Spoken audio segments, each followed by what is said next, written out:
আজকে আমি সবার সাথে এমএস ওয়ার্ডের যে ট্রিক্সটি শেয়ার করব তা হচ্ছে কিভাবে এমএস ওয়ার্ডে খুব দ্রুত ফন্ট চেঞ্জ করে কাজ করা যায়।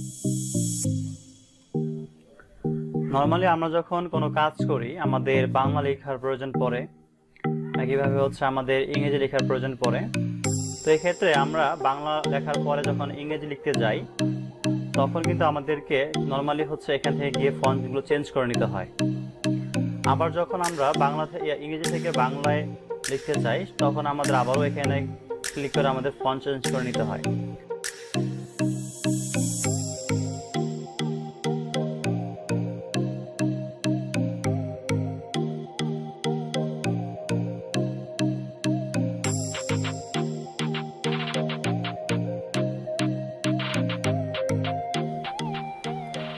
আচ্ছা, এখন এই কাজটা কিভাবে বারবার আমরা যদি এখানে মাউসে ক্লিক না করে আমরা যদি শর্টকাটে কিবোর্ডের মাধ্যমে করতে চাই সেক্ষেত্রে আমাদের কিন্তু সেটিং করে নিতে হবে। তো প্রথমে আমাদের আসতে হবে ফাইল মেনুতে, এখান থেকে আমাদের এখানে নিচে অপশনে ক্লিক করতে হবে, অপশন থেকে যেতে হবে হচ্ছে আমাদের কাস্টম রিবনে। এখান থেকে আমাদের এই কাস্টমাইজে ক্লিক করতে হবে, এখান থেকে আমরা ফন্ট সিলেক্ট করব। সিলেক্ট করার পর আমরা চাচ্ছি যে বাংলার জন্য একটা কিওয়ার্ড তৈরি করব। সেক্ষেত্রে বাংলার ফন্ট হচ্ছে টুটনে এমজেড, আমরা এখান থেকে টুটনে এমজেডটা সিলেক্ট করব।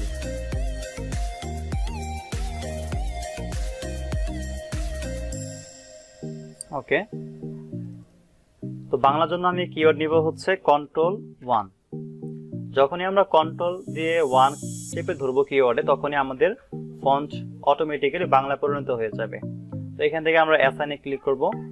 আচ্ছা, এখন আমরা চাচ্ছি যদি আমরা আবারও ইংরেজি ফর্মে যেতে চাই সেক্ষেত্রে আমাদের ইংরেজির জন্য আরেকটি কিওয়ার্ড তৈরি করতে হবে। আর ইংরেজির ফন্ট হচ্ছে আমরা জানি অনেকগুলো রয়েছে, এর মধ্যে স্ট্যান্ডার্ড একটা ফর্ম হচ্ছে টাইমস নিউ রোমান। তো আমরা এখান থেকে টাইমস নিউ রোমানের জন্য আরেকটা কিওয়ার্ড তৈরি করব। তো আমাদেরকে এখানে টাইমস নিউ রোমানটা খুঁজে বের করতে হবে। Times new Roman,